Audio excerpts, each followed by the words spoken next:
Thinking about how much life insurance you'll need to protect your family's future? In this brief video, we'll provide some general guidelines for you to consider. The fact is, answering the how much question can be pretty tricky.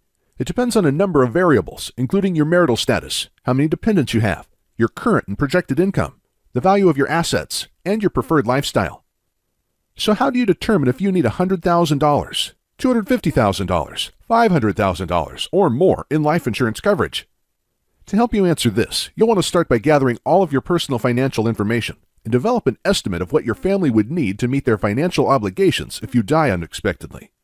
In the insurance industry, we've cleverly come up with a catchy acronym that can help you get your mind around the various factors you need to consider when determining how much life insurance you need. The acronym is DIME. D is for debt, as in personal debt, including credit cards, car payments, lines of credit, and so forth. I is for income. Your family depends on your income to help cover living expenses. You need to consider how much they would need to replace your income and how long they would need it. M is for mortgage. Certainly, you'd want your family to maintain the kind of life you've built together. Think about what it would take for your family to pay off the mortgage if you were out of the picture. E is for education. If your children attend private school, there are already substantial costs incurred. And with college costs skyrocketing every year, if you don't plan to meet those costs if you're not around, their dreams of a great higher education may go out the window.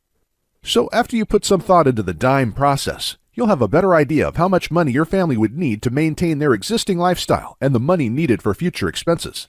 Next, you'd want to compare that number to whatever resources would be available if you're not around. This includes things like your spouse's income, any savings you may have, and any life insurance you may already own. The difference between your family's needs and the resources in place to meet those needs is what you should put in place as additional life insurance. So that's a high-level review of the formula, but it's not as simple a process as you might think. Every individual and every family is different. There's no cookie-cutter answer. And there are a lot of options, not only in the amount of coverage, but in different types of insurance as well. Term insurance, whole life insurance, permanent insurance, universal insurance. You've probably heard the terms, but may not know the difference between them. The best way to figure out how much life insurance you need and what type is to have an insurance professional conduct what's called the financial needs analysis. Your local insurance agent does that sort of thing on a daily basis, and there's really no substitute for the personal guidance and assistance you'll receive by meeting with a licensed professional. So if you're serious about protecting your family's future, be sure to contact us today.